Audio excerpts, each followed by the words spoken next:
तो बच्चों, अब बारी है प्राणियों के नाम। हमने व्यक्तियों के नाम, वस्तुओं के नाम और स्थानों के नाम के विषय में जाना। अब प्राणियों के नाम। प्राणियों के नाम क्या हो सकते हैं? धरती पर रहने वाले हर छोटा से छोटा जीव जंतु वह प्राणी के ही कहलाता है, या कहने का अर्थ है प्राणी के अंतर्गत ही आता है। चाहे वो छोटे छोटे कीट पतंग हो, चाहे कोई प्राणी हो। तो प्राणियों में सबसे पहले मैं लेता हूँ मछली। मछलियों के नाम: हाथी, घोड़ा, बकरी, ये सारे नाम इत्यादि आदि, ये सारे जो प्राणी हैं यह प्राणियों के नाम के अंतर्गत आते हैं। इन्हें हम संज्ञा के कहते हैं। हमने जाना व्यक्तियों के नाम, वस्तुओं के नाम, स्थानों के नाम, प्राणियों के नाम।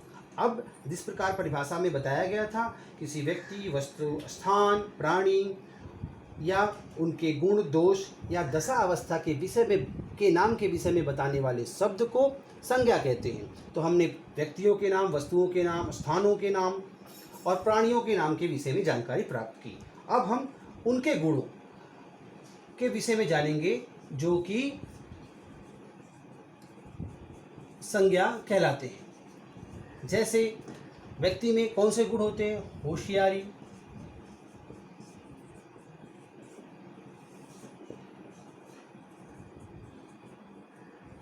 ईमानदारी,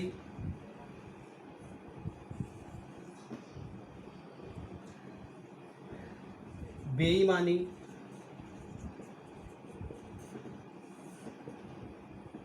चाहे वह गुण हो चाहे दोष हो, वह गुणों के अंतर्गत ही या गुण के ही कहलाते हैं। आलसी,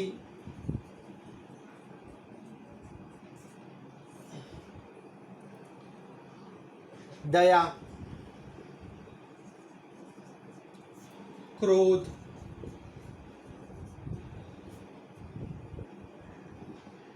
ममता इत्यादि सब गुण के अंतर्गत आते हैं, या फिर इन्हें हम गुण कहते हैं। अब आती है बारी दशा की। दशा या अवस्था के नाम: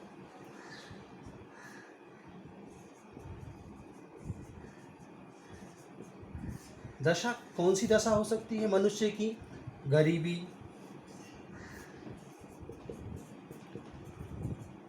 अमीरी, बचपना, बुढ़ापा।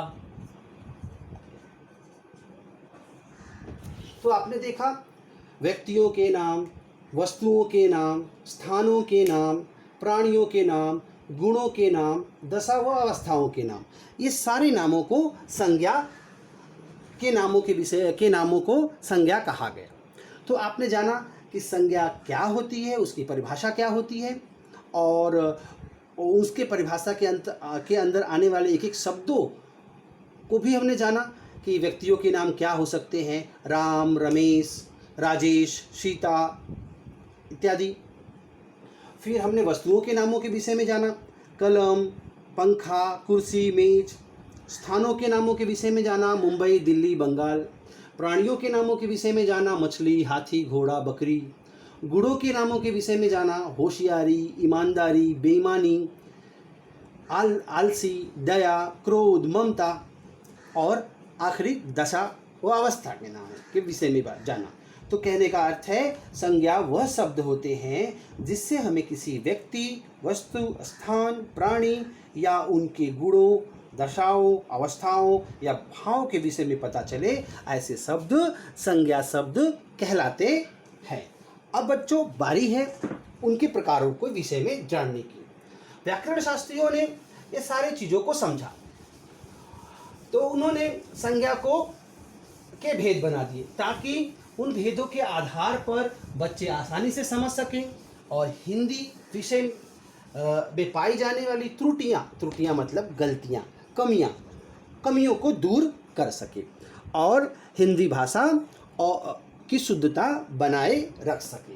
तो उन्होंने संज्ञा के कुल 3 प्रकार किए, परंतु अंग्रेजी भाषा के आने के कारण हिंदी भाषा में दो और संज्ञा के दो और प्रकार करने पड़े, जिसके विषय में मैं सामान्य रूप से अभी आपको बतलाऊंगा। संज्ञा के प्रकार।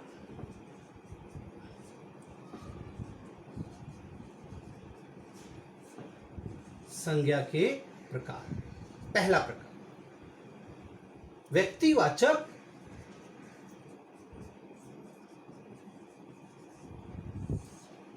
संज्ञा, जिसे हम अंग्रेजी भाषा में प्रॉपर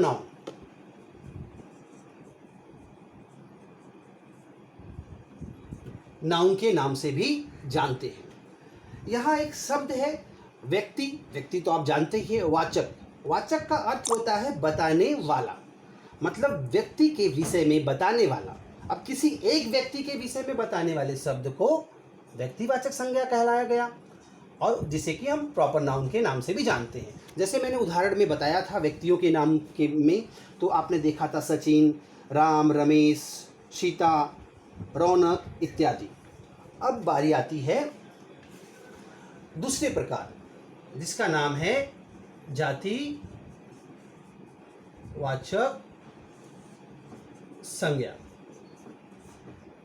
जिसे अंग्रेजी भाषा में हम कॉमन नाउन के नाम से भी जानते हैं।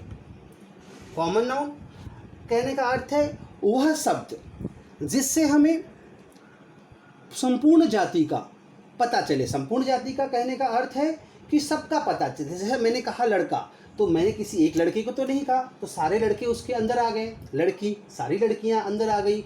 हाथी, घोड़ा, फल, तो कौन सा फल, सारे फलों के विषय में पता चला। तो ऐसे शब्द को जातिवाचक संज्ञा कहा गया, जिसे अंग्रेजी भाषा में कॉमन नाउन के नाम से जाना जाता है। अब बारी है संज्ञा के तीसरे प्रकार, जिसका नाम है भाववाचक संज्ञा। कहने का अर्थ है वह शब्द जिससे हमें किसी के मन के भाव का पता चले, जिसे हम महसूस कर सके पर छू न सके। जैसे मधुरता, कठोरता, दया, दयालुता इत्यादि शब्द भाववाचक संज्ञा के अंतर्गत आए, भाववाचक संज्ञा शब्द कहलाए। अब मैं इसे अंग्रेजी भाषा में क्या कहते हैं वो बताने का प्रयत्न कर रहा हूँ, जिसे कहते हैं abstract noun, ABSTRACT, abstract noun. यह तो हिंदी भाषा में संज्ञा के 3 प्रकार कहलाए, पर चौथा प्रकार और पांचवा प्रकार जो हिंदी भाषा में संज्ञा का किया गया, उसका मुख्य कारण यह था कि अंग्रेजी भाषा का भारत में आना। अंग्रेजी भाषा के प्रयोग के कारण हिंदी भाषा में संज्ञा के 2 और प्रकार किए गए, जिसके नाम है समूहवाचक संज्ञा, जिसे हम कलेक्टिव नाउन के नाम से भी जानते हैं।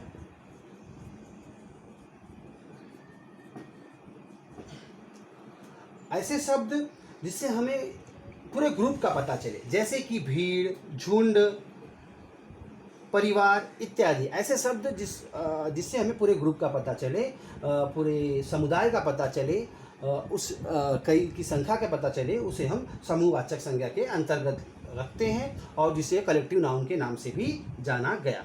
अब बारी है द्रव्यवाचक संज्ञा। द्रव्यवाचक संज्ञा, द्रव्य शब्द से आप समझ सकते हैं, जिसे अंग्रेजी भाषा में कहा जाता है मटेरियल नाउन, जिसे अंग्रेजी में मटेरियल नाउन के नाम से जाना गया। मटेरियल नाउन के नाम से जाना गया। तो बच्चों, आपने देखा संज्ञा के कितने प्रकार होते हैं, व्यक्तिवाचक संज्ञा, जातिवाचक संज्ञा, भाववाचक संज्ञा, और अंग्रेजी भाषा के आने के कारण उसके और प्रकार बन गए 2, समूहवाचक संज्ञा और द्रव्यवाचक संज्ञा। तो आज हमने इन संज्ञा के प्रकारों के बारे में जाना है और उसे अंग्रेजी भाषा में क्या कहते हैं वह जाना है, साथ ही साथ कुछ उदाहरण समझा है। अगली कक्षा में मैं इनके प्रकारों की परिभाषा, उनके उदाहरण, उस पर आधारित कुछ अभ्यास और उसकी पहचान किस प्रकार की जा सके ताकि हमें भविष्य में संज्ञा के प्रकारों को पहचानने में आसानी हो। धन्यवाद।